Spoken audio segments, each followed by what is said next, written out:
Un de mes premiers clients, il m'avait payé 200 euros et je travaillais normalement en pourcentage et donc je m'étais déplacé. Bon, après, c'était pas très loin de chez moi, mais c'était quand même, on va dire, en région parisienne. Je me suis déplacé du coup pendant une matinée pour faire tous mes tournages, etc. Et franchement, les ads marchaient bien. Des trucs à 20, 30 000 euros. Je me dis, incroyable, je vais prendre 10% dessus, ça va être le top. Jamais eu de nouvelles. Du jour au lendemain, le mec, il m'a un peu squeezé. Il y a eu un peu un âge d'or du juste freelance classique, tu vois, qui délivre son service, les missions viennent à lui. Et en fait, il avait pas besoin de faire grand chose, cette personne-là. Clairement, l'âge d'or, il est fini. Maintenant, il y a des freelances, peu importe l'expertise. Je vois pas comment aujourd'hui, juste en rajoutant le mot freelance sur son profil LinkedIn, tout d'un coup, les missions vont pleuvoir. Le conseil que je dirais, outre l'acquisition, outre la prospection, tu le sais au fond de toi si c'est vraiment ce que tu veux. Et si c'est vraiment ce que tu veux, il n'y a pas de raison que ça marche pas. Bienvenue dans ce nouvel épisode du Scaling Process, le podcast où on décortique le parcours de freelance et d'entrepreneurs qui veulent un business structuré, rentable et qui ne dépend pas d'eux 24/7. L'objectif pour vous, c'est de repartir avec des idées concrètes et activables directement pour votre business. Moi, c'est Alexis, fondateur du Scaling Process, et j'accompagne les business de service à générer des clients de manière prévisible. Et avec mon associé Aurélien, ici présent, on travaille sur la structuration et le développement des freelances. Et aujourd'hui, on reçoit Célien qui va nous partager son parcours, ses résultats et ses problématiques qu'il a pu rencontrer tout au long de son aventure. Alors pour toi qui nous écoutes, installe-toi bien, prends des notes parce qu'on va partager beaucoup de valeur. Et c'est parti. Célien, comment vas-tu ? Un plaisir de t'avoir dans ce podcast. Ça fait plaisir. Bah, écoute, merci Alexis, merci Aurélien. Ça fait plaisir d'être là pour qu'on puisse discuter entre trois fondateurs de pas mal de choses. Ça va être top. Carrément. Est-ce que tu peux te présenter en quelques mots, nous dire quelques petites choses sur toi, histoire que les personnes qui nous écoutent puissent en savoir un peu plus sur qui tu es finalement. Ouais, très bien. Bah écoute, je suis Célien, j'ai 23 ans. Je suis dans l'entrepreneuriat depuis plus de 3 ans maintenant. J'étais 4 ans aux États-Unis du coup. Ça joue aussi énormément sur mon parcours. Donc après le bac, j'ai fait 4 ans aux États-Unis. J'ai fait beaucoup de sport aussi, à un certain niveau du coup du tennis. Et donc c'est la raison pour laquelle j'étais parti aux États-Unis. J'ai commencé l'entrepreneuriat du coup là-bas il y a plus de 3 ans. Je me suis spécialisé dans le BTP. Donc ça fait 3 ans que je suis niché dans le BTP et que je travaille avec des entrepreneurs qui ont 40, 50 ans. Donc une niche assez spéciale, je pense qu'on va pouvoir en discuter juste après. Et donc maintenant, ce que je fais, c'est de l'acquisition B2B pour eux. Donc toute la partie LinkedIn visibilité, plus toute la partie prospection, mailing et LinkedIn pour les entrepreneurs du coup dans le BTP. Ok, trop cool. Bon, ça cadre déjà un petit peu qui tu es. Bon, du coup, tu as eu un parcours un peu... avant l'entrepreneuriat, un peu dans le sport, etc. Tu as fait beaucoup de sport à des assez hauts niveaux, mine de rien. Tu vois, tu es parti aux États-Unis pour ça. Quel a été le moment où finalement tu t'es dit allez, je me lance dans l'entrepreneuriat Qu'est-ce qui a motivé un peu le fait de te lancer à ton compte ? Je pense comme beaucoup, quand on est jeune, maintenant avec les réseaux sociaux, on a quand même pas mal de... On voit beaucoup de choses passer. À l'époque, il y a 3 ans, Yomin Denzel, c'était le prime e-commerce. Tout le monde le voyait partout avec ses challenges, avec tout ça. Du coup, en vrai, j'ai un peu commencé comme tout le monde, un peu bêtement. Voilà, on voulait commencer à faire un peu de l'argent en ligne. Moi, j'avais aussi un peu de temps libre. Je faisais quand même beaucoup de sport là-bas, mais du coup, aussi aux États-Unis, j'avais pu discuter avec mon coach, qui aussi avait eu un très gros business, mais dans toute la partie finance, banque, donc rien à voir. Donc au mine de rien, ça inspire. Je pense que c'est inspirant de passer un peu ses journées avec ce genre de personnes, même si c'est vraiment un business physique et qu'il connaissait vraiment rien au digital. Il avait 70 ans. Et du coup, un peu comme tout le monde, au début, qu'est-ce que j'ai fait ? Je suis allé voir sur Internet qu'est-ce que je pouvais faire. J'ai fait un peu de trading.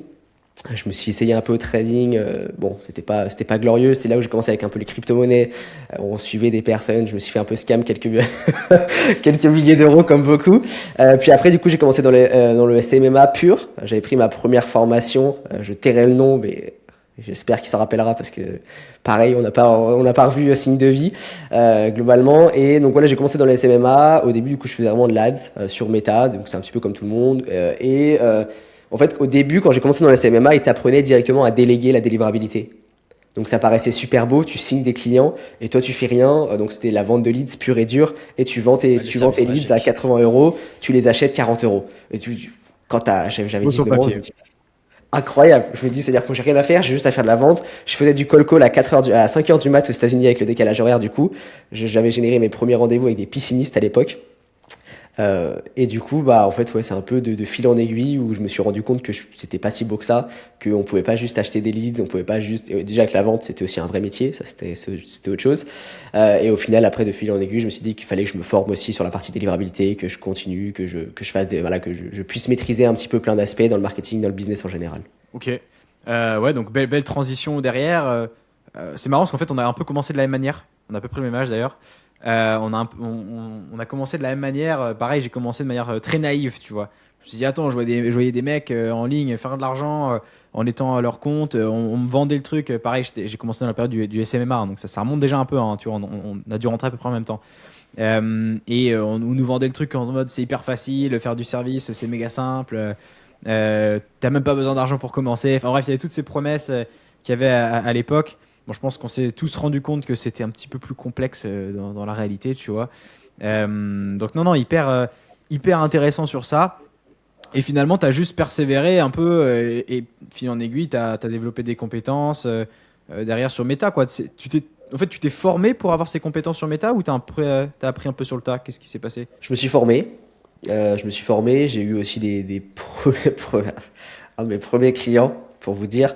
Moi, j'étais vraiment, je voulais pouvoir me déplacer aussi, donc pour pouvoir faire des créas méta en l'occurrence. Et du coup, un de mes premiers clients, il m'avait payé 200 euros.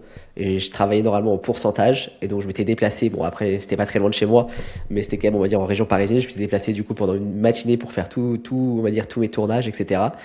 Et franchement, les ads marchaient bien. Et du jour au lendemain, j'ai plus de nouvelles. Alors qu'il avait eu des super appels parce que c'est moi qui qualifiais les prospects, entre autres. Donc je qualifiais les prospects et il avait des personnes qui étaient pour des grosses rénos et tout, des trucs à 20, 30 000 euros. Je me dis, incroyable, je vais prendre 10% dessus, ça va être le top. Jamais eu de nouvelles. Du jour au lendemain, le mec, il m'a un peu squeezé. Du coup, voilà, je me suis formé vraiment à Meta. En fait, je voulais développer une compétence. Mais en fait, je me suis aussi vite rendu compte que je voulais pas vraiment être freelanceur, je pense. C'était pas mon but de dire juste freelance et c'est moi qui fais que la délivrabilité et au final je fais ça toute la journée globalement. Je pense que j'ai vite voulu déléguer et c'est la raison pour laquelle maintenant aussi j'ai vite délégué la partie délivrabilité entre autres. Même si du coup maintenant je sais le faire et je le fais pour ma propre acquisition, et ça de toute façon on pourra en discuter. Mais voilà, je pense que j'ai jamais fait beaucoup de missions comme beaucoup quand j'écoutais le podcast où vraiment au début c'était mis des freelances jusqu'à 10 000 euros par mois où au final on est débordé, on fait du montage vidéo ou on fait de la créa méta toute la journée. J'ai jamais vraiment fait ça moi. C'est un peu notre vision avec Alexis, c'est-à-dire que en fait, freelance, nous, c'est un peu un format. On a un peu le mindset d'entrepreneur, de fondateur, de voir son activité de freelance comme un business et pas juste voir la délivrabilité, mais la délivrabilité comme un pôle. Et à côté de ça, il y a l'acquisition, il y a la vente et on essaie de pousser un peu tout en même temps pour continuer à développer l'activité. Par rapport à des freelances qui sont, voilà, en fait, j'ai un job, juste je le fais sur plusieurs clients ou je veux gagner un peu plus d'argent, je me mets en format freelance. Mais la réalité, c'est que je suis pas entrepreneur ou fondateur d'une activité, je le vois vraiment plus comme un job. Ce qui est pas du tout comment on voit les choses avec Alexis. Je suis d'accord, je suis entièrement d'accord.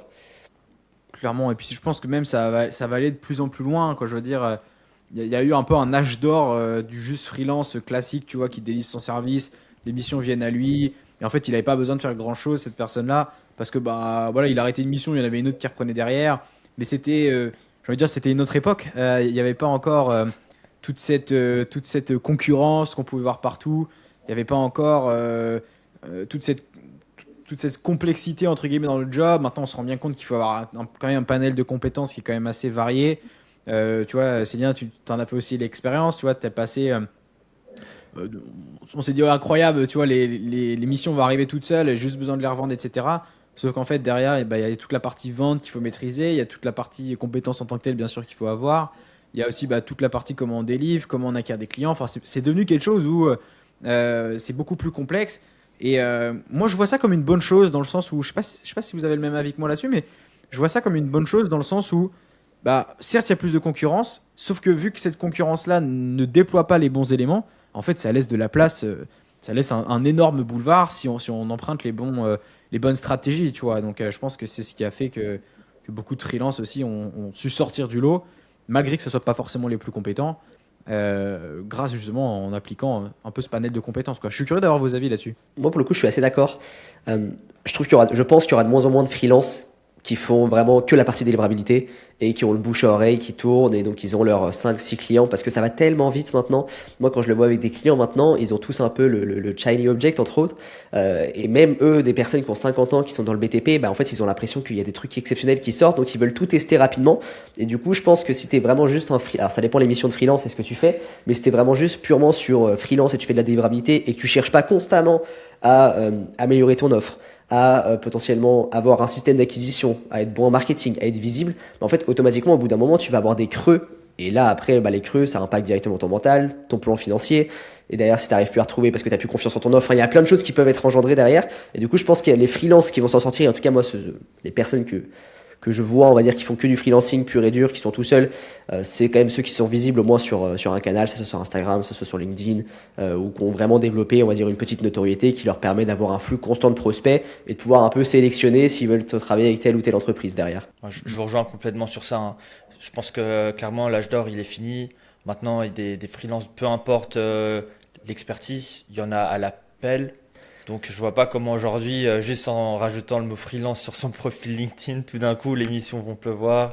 Je pense que ça arrivera plus. Ça a arrivé, je pense, au niveau du Covid, avant Covid, un petit peu après Covid, mais là, c'est clairement fini. Et je pense aussi quelque chose que je voulais relever, Célien,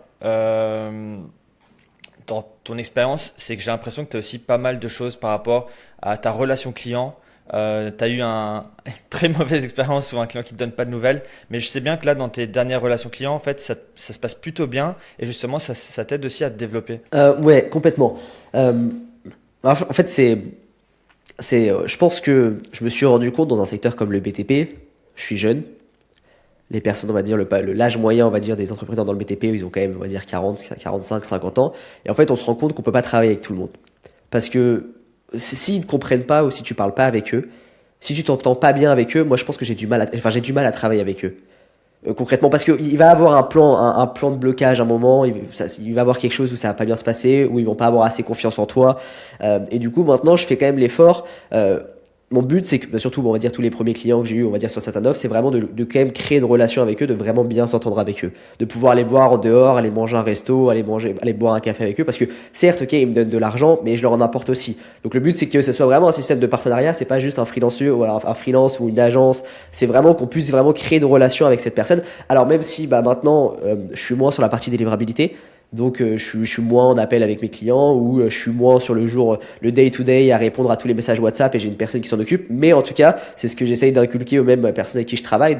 Voilà, la relation client là-bas, ce qui est bête malheureusement, mais des fois tu peux t'entendre très bien avec la personne, même si la personne n'a pas de résultat, elle va rester parce qu'elle s'entend très bien avec toi. Inversement, tu peux lui apporter des résultats exceptionnels. Mais s'il s'entend aussi, voilà, il y a 2-3 points de blocage sur des trucs qui sont bidons des fois, il va partir.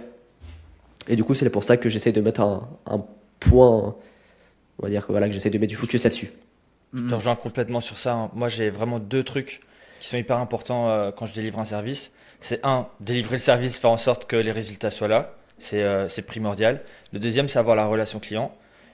Ce que je dis toujours, c'est que si tu as un des deux, ça fonctionne bien sur le moyen terme.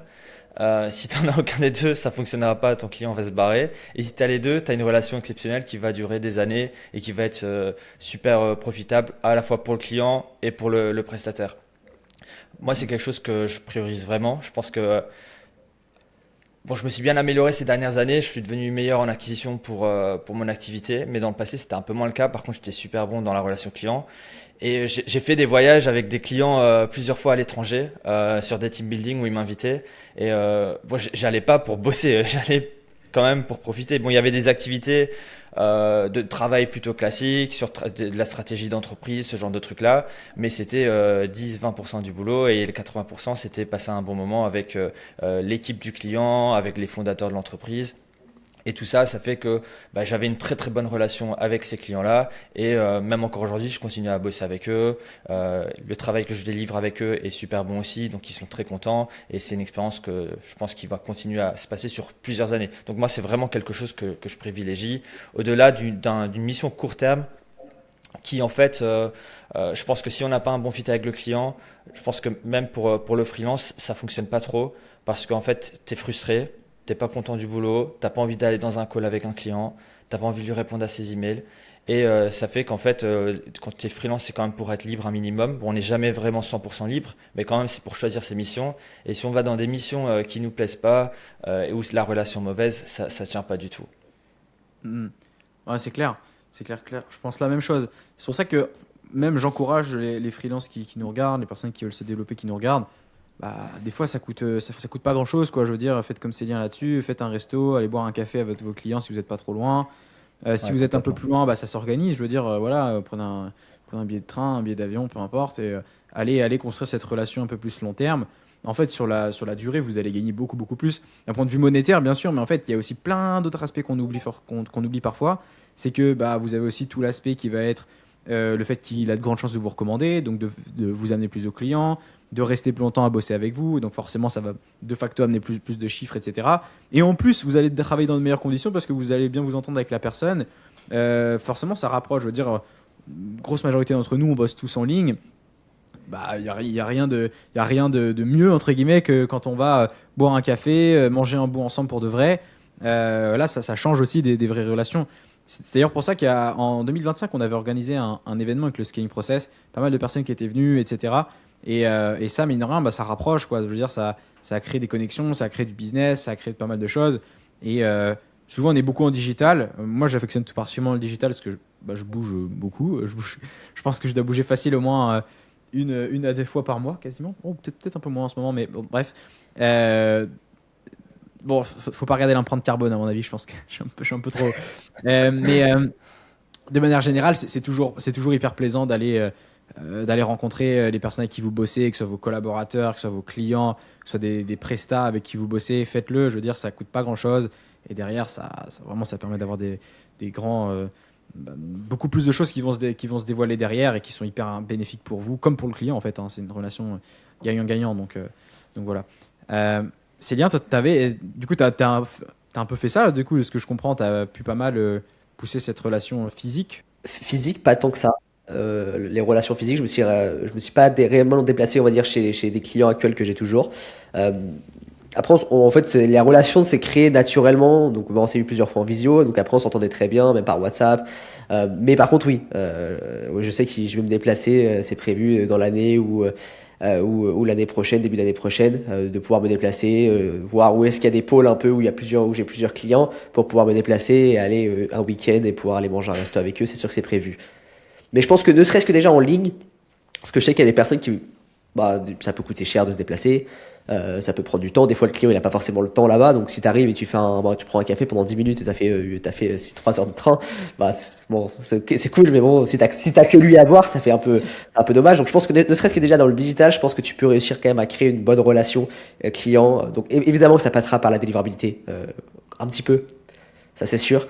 Surtout par le début, les premières semaines, je pense. Clairement. D'où l'importance d'avoir un bon onboarding. On n'en parle pas assez, mais si l'onboarding est bien foutu, mine de rien, en fait, vous pouvez garder votre client bien plus longtemps. Donc non, ça c'est clair. J'aimerais qu'on revienne sur un petit point. C'est bien que...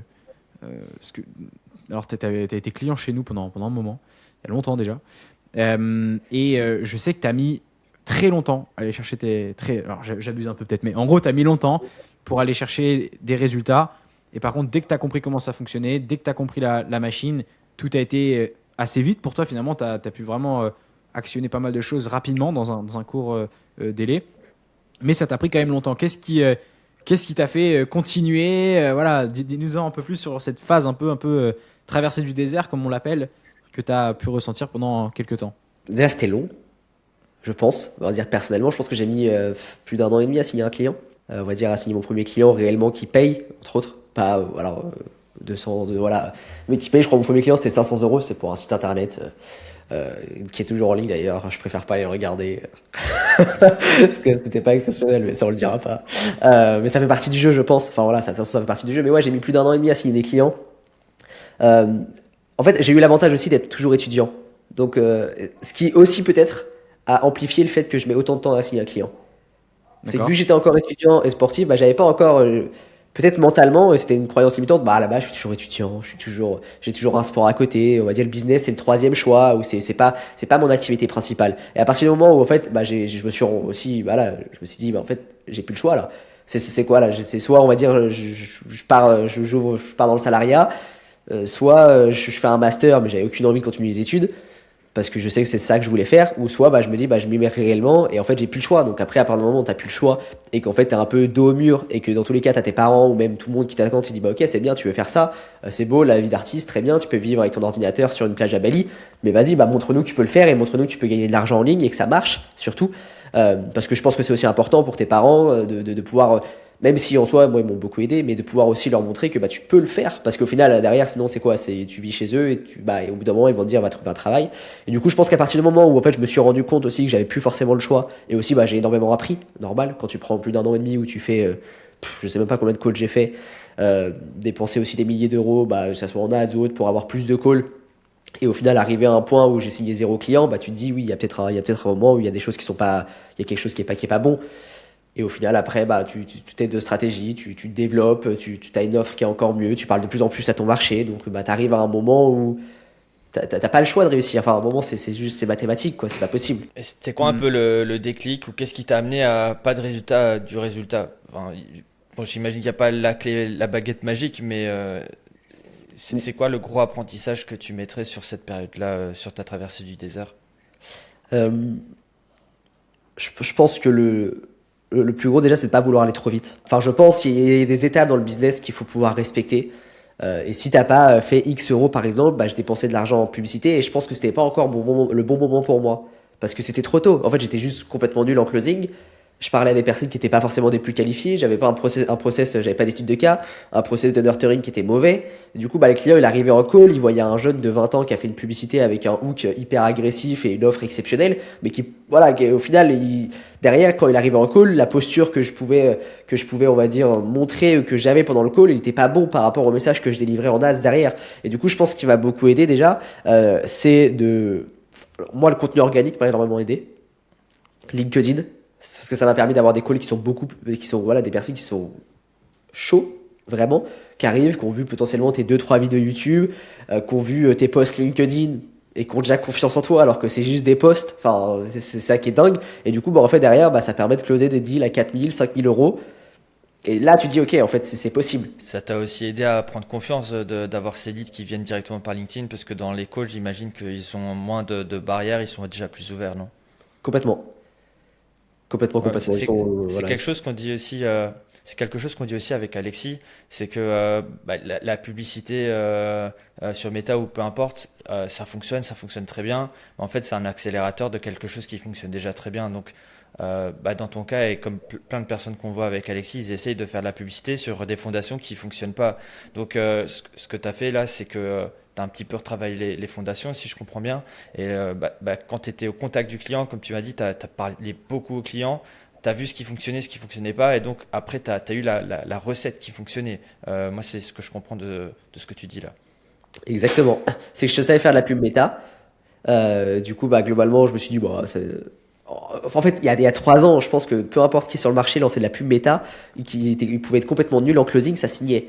Mais le marché se durcit entre autres, donc maintenant il faut quand même avoir une compétence qui est la vente, qui est la compétence numéro 1, avant même délivrer, parce que tu peux être complètement nul en délivrabilité et faire n'importe quoi derrière. En fait, si t'es bon en vente, tu signeras toujours de l'argent et tu feras toujours 10 000 euros par mois. C'est ça qui est dingue. Et ce qui est vrai, quoi. Au pire, tu vas sur un autre marché si t'es banni d'un marché, mais c'est la réalité du monde actuel, entre autres. Et du coup, je me suis rendu compte que oui, les pubs méta, c'est bien, ça ramène énormément de prospects. Donc derrière, c'était un processus qui est bien, enfin, on va dire, qui est quadrillé, derrière, ça roule tout droit. Et là, tu peux aller chercher, là, tu peux vraiment aller scaler. Quand t'as un freelance et que tu as déjà des clients récurrents, je pense que ça marche, mais quand t'as rien, il faut trouver un moyen d'avoir des leads plus chauds, de prendre confiance aussi en ton offre, évidemment. Clairement. Je vais raconter une petite anecdote. De méta il y a quelques années, parce que ça fait longtemps que je fais du méta maintenant.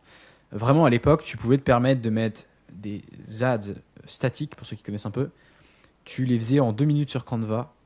Tu mettais vite fait une couleur qui était un peu attrayante, tu vois, tu mettais un jaune un peu flashy, une couleur qui attirait l'œil. Tu postais ça. Sans mentir, on n'envoyait même pas sur des tunnels de vente. Il y a de ça longtemps quand même. Mais on envoyait sur des sites internet classiques, on avait quand même des demandes, on avait des bookings, on avait des rendez-vous, etc. Maintenant, tu fais ça, c'est mort, quoi. Genre, ça marche pas. Les gens sont trop habitués, les gens sont trop éduqués. Mais vraiment, à l'époque, tu pouvais te permettre de mettre, vraiment, comme je vous dis, une pub qui mettait juste la promesse en avant. Les gens allaient cliquer, les gens allaient prendre rendez-vous. Il n'y avait même pas ces problèmes de tracking ou je sais quoi, pour ceux qui connaissent un petit peu. C'était tellement plus simple. C'était tellement plus simple d'en faire, de gagner de l'argent avec ça. Maintenant, forcément, quand c'est simple, ça attire beaucoup de personnes. Donc, ça se complexifie. Et donc, maintenant, il faut jouer avec les nouvelles règles. Il ne faut pas avoir cette mentalité. Parce que je sais qu'il y a pas mal de personnes qui nous écoutent qui sont sans doute dans cette mentalité-là. C'est pas parce que ça marchait il y a 5 ans que ça va continuer de marcher comme ça. Les règles du jeu évoluent très très très très vite, en particulier dans nos domaines. Si on s'adapte pas, en fait, on est juste condamné entre guillemets, à perdre. Et c'est peut-être ce qui se passe pour beaucoup, encore une fois, qui nous écoutent. Si vous avez des baisses de chiffre d'affaires, etc., c'est sans doute parce que vous jouez avec les mauvaises règles du jeu. Ça a changé. C'est bien, si toi t'es pareil, en fait peut-être t'es tombé dans la période où en fait les règles étaient en train de changer quelque part. C'est-à-dire que t'étais entre les deux où méta ça carburait, mais du coup ça carburait pas autant que tu l'aurais voulu sur toi un profil qui se lançait, donc t'étais un peu dans la phase entre deux. Donc je trouve ça vachement intéressant, et tout ça pour dire que les règles ont changé, il faut s'adapter, il faut jouer avec d'autres règles. D'ailleurs c'est marrant parce que j'ai une petite question, mais selon vous c'est quoi la règle aujourd'hui qu'il faut respecter pour avoir des résultats? Qu'est-ce que vous fixeriez comme règle là-dessus? Je suis curieux d'avoir ton avis, Aurélien, en particulier. Quand tu dis par rapport à quoi? Par rapport à la publicité sur Meta ou de manière Non, de générale? manière générale, qu'est-ce qui fait qu'aujourd'hui, s'il y a une règle qu'un freelance doit suivre pour avoir du résultat, ça serait quoi selon toi? Mais je pense que je le dis toujours et je vais encore le répéter, mais c'est toujours être au contact du client. En fait, pour moi, c'est le plus important. Parce que si tu n'écoutes pas ton marché, tu n'es pas dans le marché et tu restes à l'extérieur dans ton petit coin à te tourner les pouces, tu n'auras jamais de feedback du marché et donc tu pourras jamais apprendre. Tant que tu parles pas, tu peux pas voir ce qui se fait. Parce que comme tu dis, Alexis, le marché il change. Et effectivement, il a changé pour Célien quand il est arrivé. Mais il change tout le temps, il a toujours changé. Ce qu'on faisait il y a 10 ans, c'était pas le même qu'il y a 20 ans, que 30 ans, bref, vous avez compris. Mais il faut voir c'est quoi aujourd'hui les clients, c'est quoi leurs besoins, où ils sont, comment ils appréhendent les plateformes. Par exemple, mettre du trafic sur un site internet tout bête, aujourd'hui ça fonctionne pas, ça fonctionne plus depuis des années. Maintenant c'est des landing pages. Avant on faisait des landing pages très longues, maintenant on en fait des plutôt courtes. Et tout ça, ça évolue et il faut tester, il faut évoluer sur le marché, il faut voir ce qui se fait aujourd'hui, analyser la concurrence, parler à ses clients pour voir ce qui fonctionne. Donc pour moi, je dirais que c'est le truc qui est toujours valable aujourd'hui, c'est ce côté d'être, encore une fois, au contact du marché. Toi, Célien, t'en penses quoi? C'est quoi la règle selon Ça, toi? c'est sûr. Et pour moi,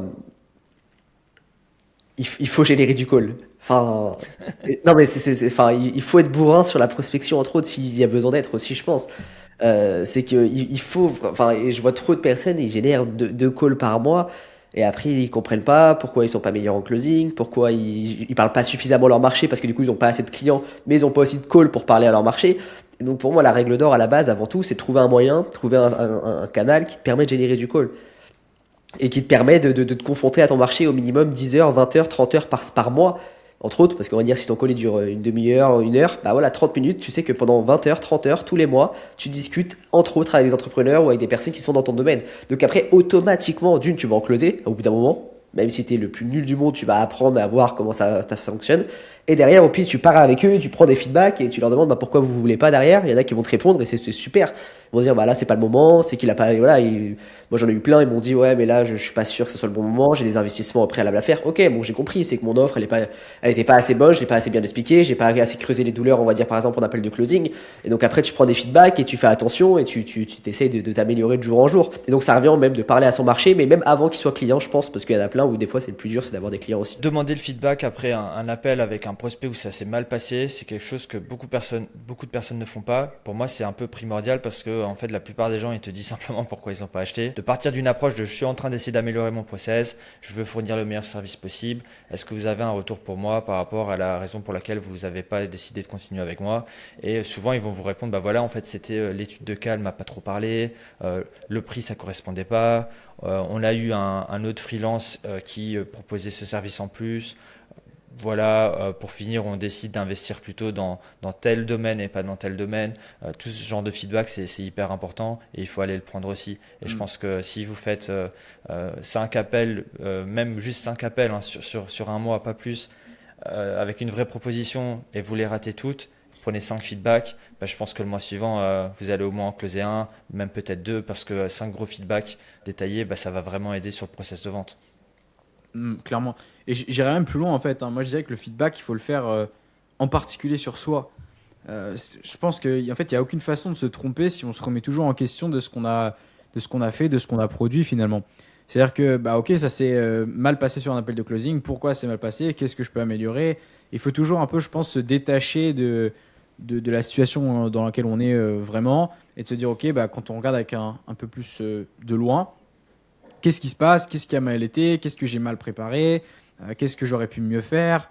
Et c'est un travail de chaque jour, hein. C'est-à-dire que si chaque jour vous dites ça, vous faites 2-3 petites améliorations, même minimes par jour, mais vous faites ça pendant suffisamment longtemps, tôt ou tard, ça fonctionne. Je veux dire, c'est aussi mathématique que ça. Et je pense qu'il y a beaucoup de personnes qui mettent en place des choses, qui le font régulièrement, sauf qu'en fait, on peut rester un an et demi dans une direction où on ne va pas du tout au bon endroit. Simplement parce qu'on n'a pas pris du recul, on n'a pas regardé ce qui n'allait pas. Et c'est pas parce que vous faites des choses que ces choses-là sont bien. Et ça, je pense qu'il faut bien le garder en tête. Malheureusement, il y a beaucoup de personnes qui sont encore dans cette situation. C'est-à-dire que, bah oui, avoir une meilleure offre, c'est bien, mais si vous avez personne à qui la montrer, ça marche pas, quoi. Je veux dire, c'est aussi logique que ça. Donc, je te rejoins aussi pas mal sur ce que tu disais, Célien, là-dessus. Sur le fait de générer du call, parce que générer du call, ça te permet entre guillemets, ça te permet vraiment comment dire, de récolter ce feedback-là direct, quoi. Je veux dire, on est en confrontation directe avec le marché. Là, on sait si on est bon ou n'est pas bon, et on a des axes d'amélioration à suivre, quoi. Donc, je pense que c'est méga important. Et aujourd'hui, toi, Célien, tu fais combien de calls par mois? Tu arrives à générer combien de calls avec cette stratégie-là par mois? Plus de 30, Ok, propre. là, actuellement. Juste avec. Là, on va dire ce que je fais en place pour mes clients, c'est exactement la même méthode que je mets en place pour moi. LinkedIn organique, LinkedIn prospection et un peu de mailing à côté. Ok. Sans envoyer des volumes énormes. Et du coup, ça me permet de générer plus de 30 calls par mois. Et après, là, c'est juste une question de volume. En derrière, maintenant, si je veux générer plus de 40 calls par mois, je sais que c'est juste à moi d'augmenter le nombre de messages que j'envoie, le nombre de mails ou autre. Et là, c'est juste un choix où pour l'instant, j'ai pas forcément ce besoin-là. Et après aussi, pourquoi pas recruter un closer ou recruter vraiment un setter, parce que ça c'est pareil, le monde du setter, j'ai essayé plein de setters, mais c'est toujours un monde assez compliqué, on va dire, à trouver le setter parfait. Et du coup, pour l'instant, c'est moi qui le fais, entre autres en partie, où du coup j'ai délégué la partie délivrabilité, et moi je m'occupe vraiment de la partie acquisition que je maîtrise le mieux, et c'est celle au final qui fait croître l'agence aussi derrière par la suite. Peut-être si on creuse un peu plus ces liens, toi, tu as appliqué un peu notre vision qui est le value first, donner de la valeur aux prospects, aux clients avant de commencer à bosser avec eux. Tu peux expliquer pour ceux qui nous écoutent comment s'organise ton tunnel aujourd'hui, comment tu fais en sorte que quelqu'un vient vers toi, tu lui apportes de la valeur et il demande de bosser avec toi? Là, tu dévoiles les techniques qu'il faut pas, là. Après, il y aura trop de messages comme ça. Non, en fait, c'est très simple. Moi, le but de la prospection, entre autres, c'est d'attirer le contact d'une personne à la base. Le but, c'est de le renvoyer en call. Et du coup, moi, j'ai testé plein de messages de prospection. Le BTP, c'est une niche qui est surprospectée. Et d'ailleurs, j'écoutais le podcast du coup d'Antoine qui disait que la prospection sur LinkedIn dans le BTP ou les artisans, c'était compliqué. Pourtant, ça marche bien. Euh, Ça m'a fait rire parce que j'ai dit, moi, c'est mon canal d'acquisition principal. Je pensais à toi ce jour-là. Et voilà, ça m'a fait rire parce que je dis, pour le coup, ça marche bien, mais en fait, parce qu'ils sont tous sur LinkedIn, hein. Et s'ils sont pas, vous n'allez pas travailler avec eux à la base. Enfin, il faut partir de ce postulat-là. Il y a peu de chances derrière que ça amène à quelque chose. Et du coup, j'ai testé plein de messages. Je me suis dit, ok, comment je peux leur offrir quelque chose qui disent, en fait, je peux pas le refuser. Et du coup, en fait, mon message, il est simple de prospection maintenant, vu que moi, je les mets en relation entre autres avec des architectes, des promoteurs. Donc, c'est un peu des donneurs d'ordre, des personnes qui peuvent ça peut leur permettre de générer des centaines de milliers d'euros par an, parce que c'est des personnes qui peuvent leur apporter des dizaines de chantiers par an. Et du coup, en fait, ce que je fais, c'est que je leur propose gratuitement déjà que je leur prospecte, que je leur trouve un rendez-vous avec ces genres de personnes-là. Et du coup, ça me génère énormément de calls. Mais par contre, ce qu'il faut savoir, c'est que ces prospects qui sont froids, parce qu'ils viennent pour un give first, ils viennent vraiment pour un processus où ils attendent un peu, vas-y, montre-moi, toi, tu me dis que tu peux faire ça, vas-y, montre-moi. Et du coup, il faut un processus de nurturing quand même qui est bien cadré, avec pas mal de vidéos envoyées, avec même des fois, moi, ce que je fais, c'est que je prends pas le call 12 heures après, je fais exprès de prendre 48 heures pour qu'il ait le temps de regarder les vidéos, pour que je puisse créer un groupe WhatsApp, pour que je puisse le relancer, pour qu'il regarde les vidéos. Comme ça, je sais qu'il arrive dans le call, et en fait, il a presque oublié pourquoi je l'ai prospecté. Et ça arrive toujours. Je l'ai fait quelques fois où je faisais ces tests 14 jours gratuits, entre autres, où je leur prospecte déjà gratuitement, je leur génère un rendez-vous avec une personne, on va dire leur avatar type, et sauf que des fois ils arrivent dans le call et ils oublient. Et du coup derrière ça peut faire des closings dans R1 parce que tu les as un peu attirés sur le processus, donc ils ont dit pourquoi pas, ça a l'air intéressant. Ça répond aussi à un réel besoin parce qu'on va dire c'est le give first à la base, c'est qu'il y a quand même un besoin qui est plus profond. Donc en soi ils veulent pas qu'un partenaire, ils en veulent peut-être une dizaine, une quinzaine, une centaine. Et du coup tu réponds un peu à ce besoin-là juste en appâtant entre autres. Et derrière avec un bon processus de nurturing, tu peux closer en R1 facilement. Alors voilà, il faut bien nurturer parce que sinon il y a beaucoup de prospects froids. Ça fait partie du jeu. Mais en tout cas, moi, ce que j'invite à faire, en tout cas les freelanceurs, s'ils veulent générer du call, c'est qu'il faut qu'ils regardent qu'est-ce qu'ils sont prêts à donner gratuitement. pour justement faire rentrer, on va dire, le client derrière. Par contre, derrière, si, on va dire, moi, je fais les 14 jours gratuits, déjà, je le fais pas avec tout le monde. Je veux m'assurer que le client, c'est dans mon avatar, il a de l'argent, il a le besoin. Et derrière, voilà, que si je le fais, c'est que je sais que c'est une très belle entreprise et que ça me permet peut-être de faire rentrer un très gros client derrière. Ça me permet d'avoir des super études de cas avec des entreprises qui font des millions derrière. Et du coup, voilà, peut-être d'atteindre un nouveau marché, en l'occurrence, vu que maintenant je passe un peu sur le B2B, ça me permet d'entrer dans de nouveaux marchés autres que le BTP.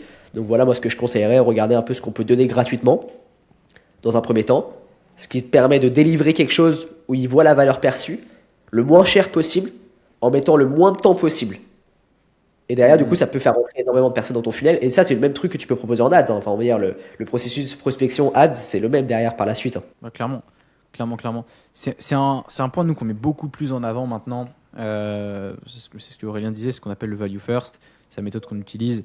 Et en fait, c'est toujours donner un peu un avant-goût de ce que vous faites. Montrer, en fait, que vous êtes la personne compétente là-dessus. Et toi, Célien, tu l'as très bien fait là-dessus. C'est que si la personne coche toutes tes cases, qui correspondent parfaitement aux personnes que tu peux aider et que tu sais qui potentiellement peuvent payer, tu lui montres ton expertise, tu lui montres ce que tu es en capacité de lui apporter.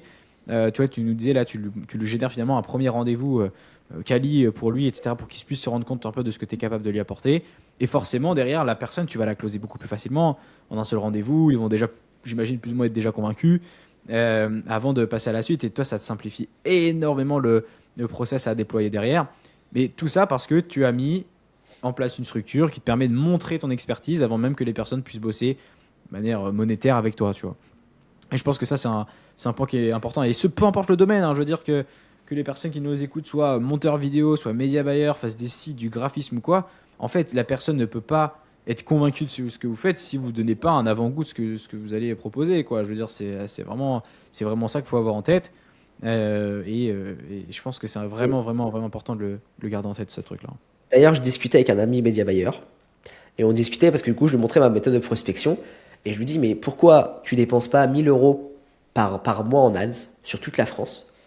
Tu génères des leads qualifiés, par exemple, surtout dans les métiers comme les artisans, où ils se font énormément prospecter, ils voulaient un peu rentrer dans ce domaine-là.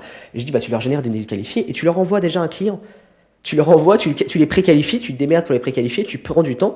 Mais derrière, en fait, le rendez-vous, les mecs, ils viennent en rendez-vous, mais tu as déjà un lead qui les attend. Tu as déjà un prospect qui est prêt à avoir potentiellement un devis. Et du coup, tu lui as déjà généré un devis gratuitement. La personne, derrière, c'est des entrepreneurs, ils sont pas bêtes. C'est-à-dire que le mec, il dit, OK, il m'a généré un rendez-vous gratuitement. Voilà, en fait, ce qu'on peut mettre. Là, on a eu un coût par prospect à 7 euros. En fait, globalement, si derrière on met 1000 euros en ads sur votre acquisition, vous allez avoir 50 prospects qui vont rentrer. Sur 50 prospects, vous allez avoir 15 devis. Sur 15 devis, vous allez faire 3 signatures à 10 000 euros. Ça vous fait 30 000 euros. Et le fait qu'il ait fait ça, en fait, ça génère tellement facilement des calls. Les personnes, ils sont prospectés d'une manière différente. Autres, on vous fait un audit de votre acquisition. Ça y est, ils en peuvent plus. Enfin, pareil. Et du coup, ça marche plutôt bien. T'as poussé le truc next level, mais c'est ce qu'il faut, tu vois. Je pense que c'est comme ça aussi que tu prends une avance sur le marché, tu vois. C'est-à-dire que la plupart des personnes qui sont dans ton domaine ne sont pas prêts à faire ce que toi tu fais aujourd'hui. Et la raison pour laquelle tu arrives à les devancer, à passer devant, à être prospère sur cette activité, c'est parce que justement tu es en capacité de montrer ta valeur. Et même, tu vois, rien que ce conseil-là, spoiler alert pour ceux qui nous écoutent, si ça s'applique à votre niche, faites-le.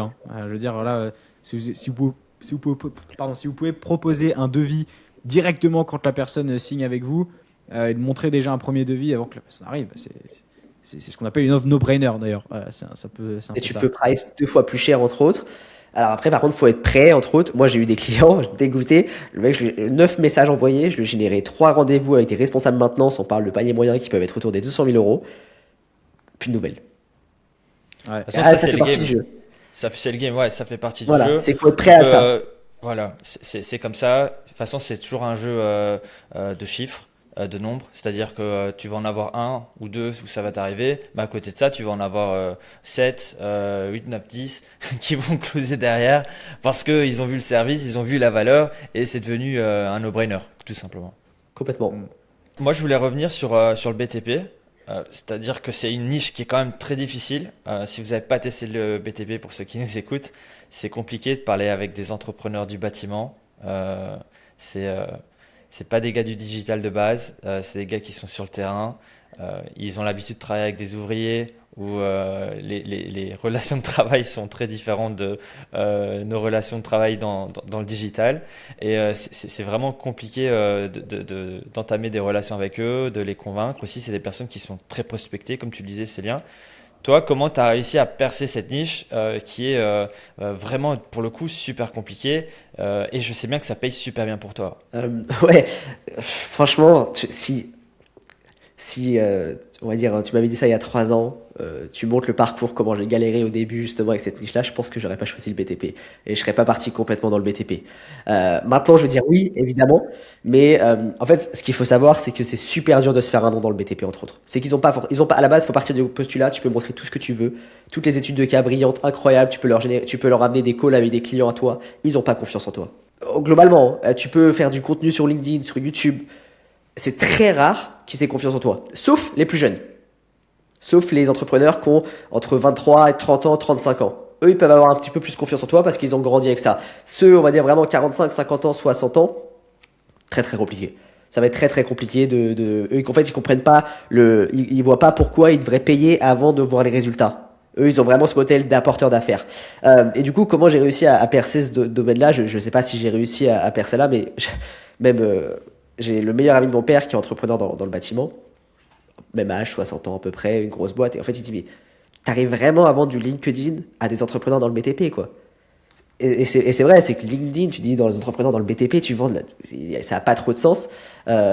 Et du coup, après, en fait, je pense que ça faisait tellement longtemps que j'étais dans le BTP que je me dis, bah, en fait, je reste dedans, quoi. Après, c'est bon, je suis dedans, j'ai mes premiers clients, j'ai mes premières études de cas, j'ai pas le choix, je reste dedans. Et puis, en fait, des fois, on a trop l'impression qu'à côté, c'est mieux, alors que des fois, c'est pas toujours mieux. Et des fois, c'est même plus compliqué de se refaire un nom dans une niche, alors que là, maintenant, l'avantage, c'est que sur LinkedIn, je sais que la plupart des entrepreneurs dans le BTP, ils m'ont vu passer. Ils ont peut-être pas liké mes posts, ils aiment peut-être pas ce que je fais, mais c'est pas grave. En tout cas, ils m'ont vu passer, ils savent qui je suis. Et ça, c'est important, c'est qu'ils savent que voilà, ils m'associent à l'acquisition dans le BTP, que ah ouais, lui, c'est le petit jeune, ou je sais pas qui trop c'est, qui fait quelque chose sur LinkedIn dans le BTP, ou qui fait de la prospection. Et du coup, bah, je pense que ça m'a beaucoup aidé, ça m'aide toujours beaucoup, ça me génère toujours des rendez-vous, des dizaines de rendez-vous en organique par mois, juste déjà ne serait-ce que grâce à ça, avec des dirigeants dans le BTP. Et du coup, bah, j'en reviens un peu, voilà, j'ai un peu percé entre autres ça, mais maintenant j'ai aussi envie de nouveaux challenges, et c'est pour la raison pour laquelle j'ai prospecté aussi d'autres niches pour tester. Et au final, bah, tu te rends compte que des fois le marché, c'est vrai que d'à droite, tu prends cabinet de recrutement par exemple pour avoir des calls avec eux. J'ai eu quelques calls avec eux, c'est complètement différent que le marché du BTP. Et du coup, tu reapprends le closing, tu reapprends à leur parler, et c'est complètement différent. Et c'est aussi ça qui est challengeant et qui est bien, je pense.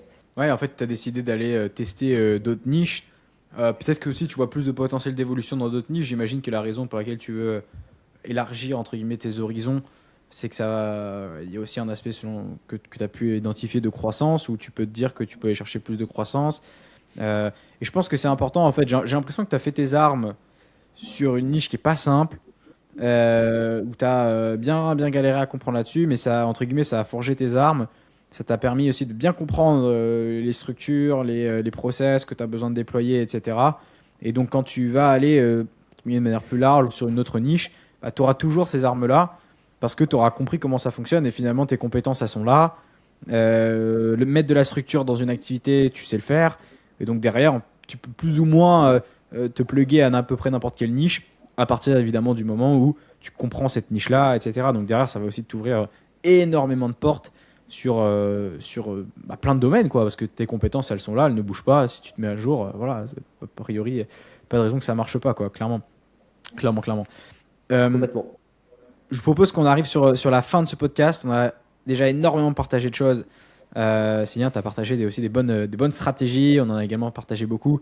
Donc merci déjà de tes retours d'expérience par rapport à tout ce que tu as pu partager. Petite tradition qu'on pose à chaque invité qui vient nous voir dans ce podcast-là.